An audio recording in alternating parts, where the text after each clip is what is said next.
Picture a car parked in the balmy late summer darkness of Hollywood in 1940. A woman stands by the windshield. She is, according to the studio executives who control her life, the most beautiful woman in the world. But right now, she's not thinking about cameras or the agonizing 12 to 15-hour days at MGM. She is thinking about a man she just met at a dinner party, an avant-garde composer named George Antheil, a man who once wrote a symphony for 16 synchronized player pianos and airplane propellers.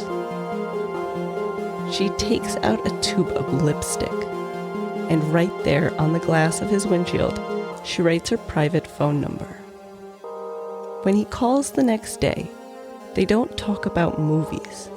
They talk about the war. They talk about torpedoes. Now, ideas don't always travel in straight lines. Sometimes they are born in one mind, buried in a filing cabinet, ignored by the people who need them most, only to be rediscovered decades later by engineers who might not even know whose ghosts they are chasing. The wireless technology connecting the earbuds in your head to the phone in your pocket right now, the technology inside 5 billion devices worldwide, is one of those ideas. And it owes its existence to two wildly improbable, entirely disconnected origin stories. I'm Dana Boquin, and this is Lore in the Machine.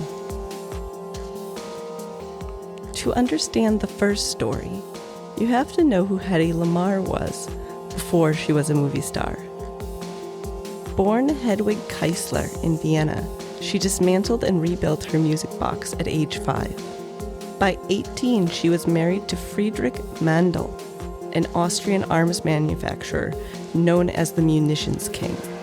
He was pathologically controlling, keeping her like an imprisoned doll. But he also brought her to lavish dinners. Picture her sitting there. The table is set with heavy silver and crystal.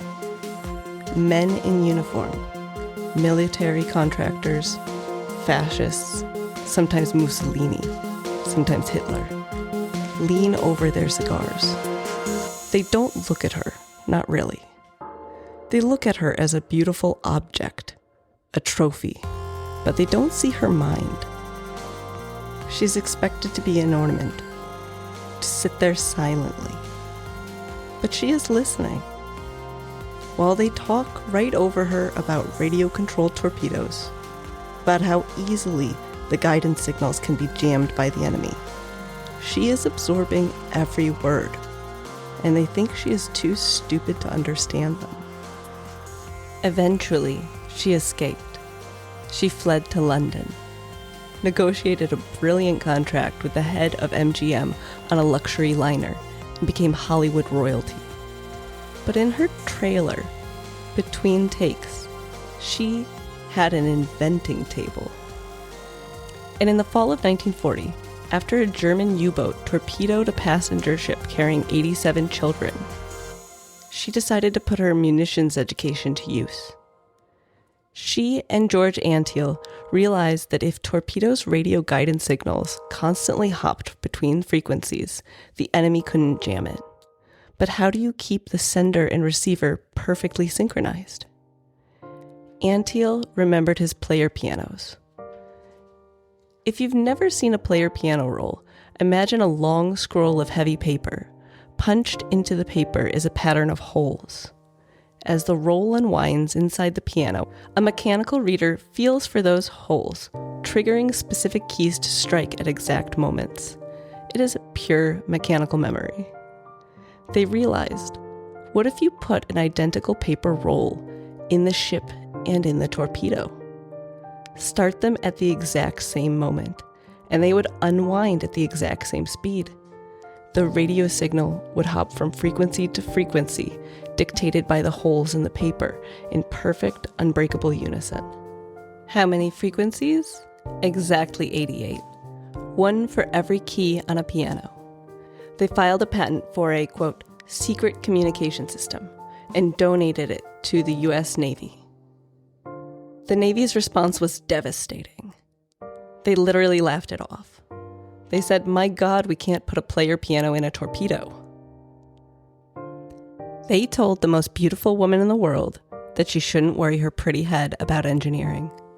They told her that if she really wanted to help the war effort, she'd be more useful using her looks to sell war bonds. Let that hang there. The sheer suffocating weight of being told that your mind is worthless, but your face might be worth a few bucks. Now she complied. With patriotic fury, she raised the modern equivalent of $343 million by smiling and flirting on stages across the country. Her patent was quietly filed away, ignored. It expired in 1959. Neither she nor Antheil ever made a penny from it. Now, cut to the fall of 1997.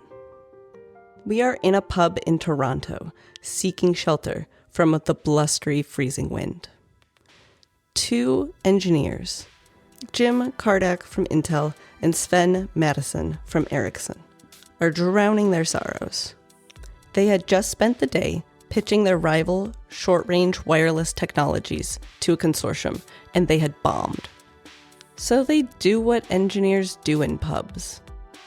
They conduct a comparison of Canadian beers. They talk. Jim mentions he likes history, but admits his knowledge of Scandinavia is mostly just Vikings in horned helmets looting things. Sven tells him about a Swedish novel he'd just read, The Long Ships, about the reign of a 10th century Danish king named Harald Gormsson. Harald was a builder. He constructed perfectly circular ringed fortresses and a 760-meter-long bridge made of oak. But his greatest legacy was that he united the warring Danish tribes into a single centralized kingdom. Because of a conspicuous dark dead tooth, he earned the nickname Bluetooth. When Jim Kardak flew home, he opened a history book and saw a picture of a rune stone erected by King Harald in a small town called Jelling. The stone said, "Harald, who won for himself all of Denmark and Norway." Jim looked at the stone, and he had a revelation. Just as Harald had united the warring tribes, this new technology was meant to unite the warring PC and cellular industries. He proposed Bluetooth as a temporary code name. His bosses hated it. Corporate marketing hated it. They tried to name the technology Flirt, or Conductor, or PAN for Personal Area Network. The board even officially voted for PAN, but just before launch, a trademark search revealed PAN already had tens of thousands of hits on the internet. They had no backup. The only name legally cleared was the temporary one, Bluetooth. Now, Hedy Lamarr did not build the microchip inside your phone. Engineers at Ericsson did that in the 1990s, using FCC regulations that opened up radio bands in 1985. But the military engineers who laid the groundwork for those signals during the Cold War were iterating on the very concept of frequency hopping spread spectrum that Lamarr and Antheil had articulated with such vivid, elegant clarity back in 1942. It was a lineage of ideas passed down until the world was finally ready for them. When Hedy Lamarr finally received an award for her pioneering work in 1997, she was 82 years old, reclusive, living alone in Florida, and communicating with the outside world only by telephone.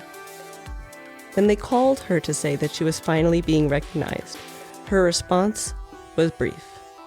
"It's about time." She died in the year 2000, just as the wireless revolution her ideas helped enable was taking over the globe. Look at your phone. Go to the Bluetooth settings and look at that little angular icon. It's a bind rune.